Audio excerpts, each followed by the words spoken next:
ନମସ୍କାର। ମୁଁ ଚାରୁବାଳା ତ୍ରିପାଠୀ। ଆଜି ଆମେ ସୋସିଆଲ ମିଡ଼ିଆର ମାନିଆ ଉପରେ ଆଜି ଟିକେ କଥା ହେବା। ଏବେ ଏମିତି ସୋସିଆଲ ମିଡ଼ିଆର ମାନିଆ ସମସ୍ତଙ୍କ ଭିତରେ ଚାଲିଛି ଯେ ଆମେ କ'ଣ କରୁଛନ୍ତି କହିଲେ, ଆମେ ଚପଲ ଭୁଲିଯିବା, ଖାଇବା ଭୁଲିଯିବା, କିନ୍ତୁ ମୋବାଇଲଟା କୁଆଡ଼େ ଗଲା ଆଗ ଖୋଜିବା। ଯଦି ବାଇଚାନ୍ସ ବାହାରକୁ କୁଆଡ଼େ ପଳେଇଛେ, ଅକସ୍ମାତ କେଉଁଠି ମୋବାଇଲଟା ଛାଡ଼ିଛେ, ମାନେ ଆମ ମୁଣ୍ଡ କାମ କରୁନି, ଆମେ ସତରେ କେତେ କ'ଣ କାମ ଆମର ରହିଗଲା, କେତେ କ'ଣ କାମ ବନ୍ଦ ହେଇଗଲା ମୋବାଇଲଟା ନ ନେବା ସକାଶେ।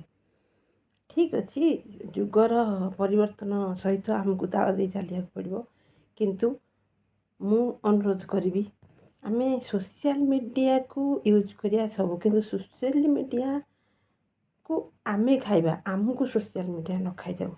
ମୋର କହିବାର ତାତ୍ପର୍ଯ୍ୟ ହେଲା, ଆପଣ ଦେଖିଥିବେ ଆମେ ଯଦି ଏବେ ମୋବାଇଲ ଖୋଲୁଛେ ନା, ଖୋଲିଲା ମାତ୍ରକେ ସମସ୍ତଙ୍କର ଭେରାଇଟିଜ୍ ସବୁ ଆକ୍ଟିଭିଟିଜ୍ ଆସୁଛି। ଭଲ କଥା, ଇଏ ଗୋଟେ ମାଧ୍ୟମ, ଗୋଟେ ମଣିଷର ତା'ର ଇନର୍ କ୍ୱାଲିଟିକୁ ପରିବେଷଣ କରିବା ପାଇଁ, ସମସ୍ତଙ୍କ ଆଗରେ ଉପସ୍ଥାପନ କରିବା ପାଇଁ ତାକୁ ଗୋଟେ ପାଥ୍ ମିଳିଯାଉଛି। ଠିକ୍ ଅଛି, ଏମିତି ବି ସ୍ୱାମୀମାନେ ବି ସ୍ତ୍ରୀ ଲୋକମାନଙ୍କ କଥାରେ ହଁ ଭରିକି ତାଙ୍କୁ ବି ସ୍ତ୍ରୀ ଲୋକମାନେ ନଚେଇ ଦେଉଛନ୍ତି, ଇଚ୍ଛା ନଥିଲେ ବି ସେ ନାଚୁଛନ୍ତି। ତ ଭଲ କଥା, ଏଣ୍ଟରଟେନମେଣ୍ଟ କରୁଛ, ସବୁ ଖୁସି ହେଉଛ, କିନ୍ତୁ ଭଲସେ ମନେ ରଖନ୍ତୁ, ଲଜ୍ଜା ହେଉଛି ନାରୀର ଭୂଷଣ, ଶାଳୀନତା ଆଉ ସଂଯମତା ହେଉଛି ଆମ ପରମ୍ପରା। ତ ଆମେ ଯଦି ସେଇଟା ଭୁଲିଯାଏ, ଆମେ ବହୁତ ଭିଉଅର୍ସ ପାଇବା, ଆମର ଇନକମ୍ ହେବ, ଏସବୁକୁ ଦୃଷ୍ଟିରେ ରଖି ଆମେ ଯଦି ଶାଳୀନତା ଆଉ ସଂଯମତାକୁ ଭୁଲି ଯାଇକି ଗୋଟେ ନଗ୍ନତାକୁ ଆପଣେଇ ନେବା, କେତେ ଦୂର ଆମେ ଏଇଟାରେ ଠିକ୍ କରୁଛେ, ସମାଜକୁ କ'ଣ ବାର୍ତ୍ତା ଦେଉଛେ, ଏଇ ଯେଉଁ ଜିନିଷଟାକୁ ଆମେ ଟିକେ ଚିନ୍ତା କରିବା ଦରକାର। ସୋସିଆଲ ମିଡ଼ିଆରେ ଆମେ କେତେ ଦୂର ନିଜକୁ ପ୍ରେଜେଣ୍ଟ କରିବା, ଗୋଟେ ସଂସ୍କାରକୁ ଗ୍ରହଣ କରିକି ନିଜକୁ ଉପସ୍ଥାପନ କରିବା, ସେ ଜିନିଷଟା ଆମ ପାଇଁ ବହୁତ ଭାଇଟାଲ୍। ଆଉ ଗୋଟେ ଜିନିଷ ହେଉଛି, ଆମେ କ'ଣ କରୁଛନ୍ତି, ଖାଇଲେ ପୋଷ୍ଟ କଲେ, କେଉଁଠିକି ଗଲେ ପୋଷ୍ଟ କଲେ, କେଉଁଠି ପହଞ୍ଚିଲେ ବୁଲିଲେ ପୋଷ୍ଟ କଲେ। ଏସବୁ ଜିନିଷରେ ସାଇବର କ୍ରାଇମ୍ର ବହୁତ ଚାନ୍ସ ଅଛି, କାରଣ ଆପଣଙ୍କ ଚାରିପାଖଟା ଏତେ ପଲ୍ୟୁଟେଡ଼୍ ହେଇସାରିଛି ଯେ କେଉଁଠି କ୍ରାଇମ୍ ହେବ, କେଉଁ ସମୟରେ ଗୋଟେ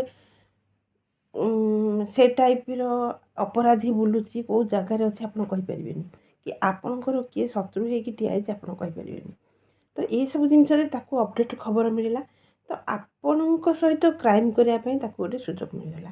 ତେଣୁ ଏ ଯେଉଁ ଜିନିଷଟାକୁ ଟିକେ ଜଗି ହୁଅନ୍ତୁ, ଯେଉଁଟାକି ଆପଣଙ୍କର ଜୀବନଟା ଗୋଟେ ସରଳ ହେଇକି ଚାଲିବ। ଏତେ ବି ଅପଡ଼େଟ୍ ଦିଅନ୍ତୁନି ଯେଉଁଟାକି ଜଣଙ୍କ ପାଖରେ ଆପଣଙ୍କ ବିଷୟରେ ସବୁ ଖବର ପହଞ୍ଚିବ। ତାପରେ ରିଲେସନସିପ୍, ଆମେ ଗୋଟେ ହଜବ୍ୟାଣ୍ଡ ୱାଇଫ୍ ବି ସେ କମେଣ୍ଟ ବକ୍ସରେ ଉତ୍ତର ଦେଉଛନ୍ତି, କଥା ହେଉଛନ୍ତି, କାହା ପାଖରେ ସମୟ ନାହିଁ। ଭାଇ ବନ୍ଧୁ କୁଟୁମ୍ବ ସବୁ ଅଛନ୍ତି, କିନ୍ତୁ ସମସ୍ତେ ମୋବାଇଲରେ କଥା ହେଉଛନ୍ତି। ଏଇଟା କେତେ ଦୂର ଯୁକ୍ତିଯୁକ୍ତ? ଆମେ ସମୟ ଦେବା ଦରକାର ସବୁ ସମ୍ପର୍କ ପାଇଁ। ଯେତେ ଆଗକୁ ଆମେ ଗଲେ ବି ଆମେ କାହା ପାଇଁ କ'ଣ କର୍ତ୍ତବ୍ୟ ଅଛି, କେଉଁ ଜାଗାରେ କେତେ ଟାଇମ୍ ଦେବା, ଏସବୁ ଜିନିଷ ଅଛି ରିଲେସନ୍କୁ ଏକ୍ଜିଷ୍ଟ କରିବା ପାଇଁ। ଏଇଟା ଆମ ପାଇଁ ନିହାତି ଆବଶ୍ୟକତା ଅଛି। ତାପରେ ଆମେ ଦେଖିବା, ଆମେ ଯଦି ସମ୍ପର୍କର ମୂଲ୍ୟବୋଧ ନ ରଖିବା, ଆମର ଯେଉଁ ପର ପିଢ଼ି ସେ କ'ଣଟା ଶିଖିବେ, ଆମଠୁ କ'ଣଟା ଶିଖିବେ? ଏଇ ଯେଉଁ ଜିନିଷଟାକୁ ଯଦି ଆମେ ଏକ୍ଜିଷ୍ଟ ନ ରଖିବା, ଆଗକୁ ଆଉ ସେଇଟା ରହିବ ତ? ସେସବୁ ଗଲା। ସବୁଠାରୁ ବଡ଼ ଜିନିଷ ହେଲା, ଆପଣ ମନେ ରଖନ୍ତୁ, ଆମକୁ ଯେଉଁ ଆମର ପୂର୍ବପୁରୁଷ, ଆମର ଯେଉଁ ଗୁରୁଜନମାନେ ଅଛନ୍ତି, ଗୋଟେ ପ୍ରୋଭର୍ବ କହିଛନ୍ତି, ମଣିଷ ହାଇ ଗଛର ଛାଇ। ଏ ଜିନିଷରେ କିଛି ତିଷ୍ଟେନି। ଶୁଣନ୍ତୁ, ଆପଣ ଯେଉଁ ଅନ୍ତରଙ୍ଗ ମୁହୂର୍ତ୍ତର ଫଟୋ ସବୁ ଅପଲୋଡ଼ କରୁଛନ୍ତି, ଖୁସିରେ କରୁଛନ୍ତି, ଠିକ୍ ଅଛି, ଆପଣଙ୍କ ଖୁସିଟା ମୁଁ ବୁଝିପାରୁଛି, କିନ୍ତୁ ଦେଖନ୍ତୁ, ଦୁନିଆରେ ବହୁତ ଲୋକ ସେସବୁ ଜିନିଷ ପାଇଁ ଗୋଟେ ଶୋଷିଲା ଭୋକିଲା ହେଇକି ରହୁଛନ୍ତି। ତ ତାଙ୍କର ଗୋଟେ ଜେଲସନେସ୍ କାମ କରିବ। ସବୁ ଲୋକ ସମାନ ନୁହନ୍ତି, ପାଞ୍ଚ ଆଙ୍ଗୁଠି ସମାନ ନୁହେଁ। ତ ସିଏ ଲୁହ ଗଡ଼େଇବେ ଠାକୁରଙ୍କ ପାଖରେ। କିଏ ଚିହ୍ନିନି ଲୁହ ଗଡ଼ଉଛି, ସେ କେତେ ଭଲରେ ଅଛି ମୁଁ ରହିପାରୁନି, ଆଉ କିଏ ଚିହ୍ନିଛି ଜେଲସରେ ଲୁହ ଗଡ଼ଉଛି। ଦୁଇ ପ୍ରକାର। ଯାହା ବି ହେଲେ ଗୋଟେ ଲୋକ ସେଟାକୁ ଦେଖିକି ମନ ଦୁଃଖ କରୁଛି, ଇଏ ଏତେ ଭଲରେ ରହୁଛି, ଆମେ କହିପାରିବାନି କାହା ଚିନ୍ତାଧାରାଟା କେମିତି ହେବ। ତ ଏଇସବୁ ଜିନିଷରେ ବହୁତ କିଛି ବିଗିଡ଼ିବାର ବି ଚାନ୍ସ ଅଛି।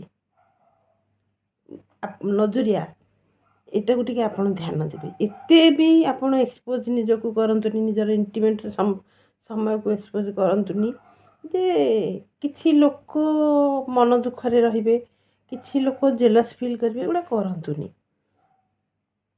ଆଉ ଏସବୁ ଜିନିଷକୁ ଆପଣ ଯଦି ଟିକେ ଜଗି ହେଇଯିବେ, ସୋସିଆଲ୍ ମିଡ଼ିଆଟା କିଛି ଖରାପ ନୁହେଁ। ଆମେ ତା ଭିତରୁ ବହୁତ ଜ୍ଞାନ ପାଇବା, ତା'ର ଉପକାର ବି ବହୁତ ଅଛି। ଆମେ ତାକୁ ନେଇକରି ଆମକୁ ନିଜକୁ ବି ଡେଭଲପ୍ ହେବାର ବହୁତ ଆମେ ବାଟ ବାହାର କରିପାରିବା, ଇନକମ୍ର ସୋର୍ସ ବି ବାହାର କରିବା। ତେଣୁ ଏସବୁ ଜିନିଷକୁ ଟିକେ ଧ୍ୟାନ ଦେଲେ ନିଶ୍ଚିନ୍ତ ଭାବରେ ଆମକୁ ସୋସିଆଲ୍ ମିଡ଼ିଆ ଖାଇପାରିବନି, ଆମେ ତାକୁ ଉପଯୋଗ କରି ବଞ୍ଚିବା। ରହୁଛି, ନମସ୍କାର।